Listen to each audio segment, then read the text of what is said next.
চলছে বিয়ের রান্না বান্না, সে কি প্রস্তুতি! হায় হায়, বিয়ে যে কত মজা গো, খালি খাওন আর খাওন।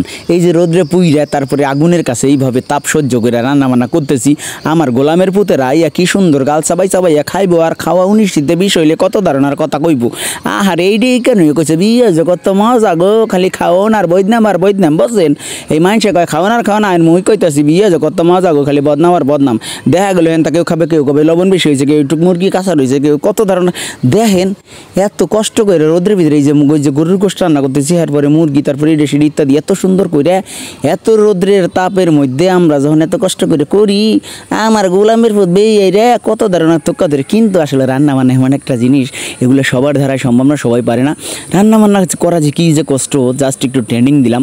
আসল কথা যে রান্না বান্না করার জন্য লোক আসছে, তো তাদের জন্য জাস্ট একটু হেল্প তাদের সাথে, সেটা করার জন্যই প্রস্তুতি দেখতেছে। এইটা আমার ভাতিজার বিয়া, বাড়িতে আসছি মেন উদ্দেশ্য, কোরবানি গেল, তারপরে ভাতিজার বিয়া, এই কার্যক্রমগুলো চলতেছে। আজকে ঈদের চতুর্থ দিন, আমরা তৃতীয় দিনে বরযাত্রী সেজে গিয়ে তারপরে শ্বশুরবাড়ি থেকে ভাতিজার শ্বশুরবাড়ি থেকে বউ নিয়ে আসলাম, তারপর খাওয়া দাওয়া করে আসলাম। আবার আজকে তাদেরকে মাগনি দিলাম।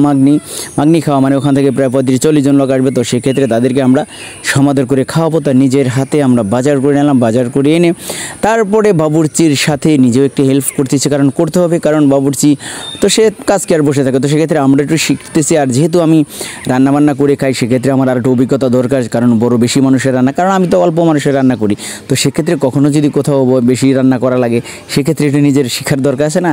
তাই তো মুরগিগুলি নিজের হাতে ভাজতেছি কি সুন্দর করে। কিন্তু যদি এরপরে খাওয়ার পরে বদনাম করে যে মুরগি এতা হয়েছে, তেসা হয়েছে, অমক হয়েছে, দমক হয়েছে, তখনই তো খারাপ হয়ে যাবেন মনটা। কন দেখি মোরা তো একটু কষ্ট করি, কে লাগে বসেন আপনাকে পেননে যে আপনারা মোরে একটু সাপোর্ট করবেন, সেই কারণে। কিন্তু মনু মোরে একটু আপনারা সাপোর্ট করেন বদ্দা তোমরা আর একখানা সাপোর্ট করছো কেন? হ্যাঁ আসি বাড়িতে আসলে রান্নাবান্না করি, তোমার মাঝে মধ্যে ভিডিও একখানা দির, তো এনা বড় আয়োজনে একখানা রান্নাবান্না করি করে রাতে একখানা শিখার পরে দে।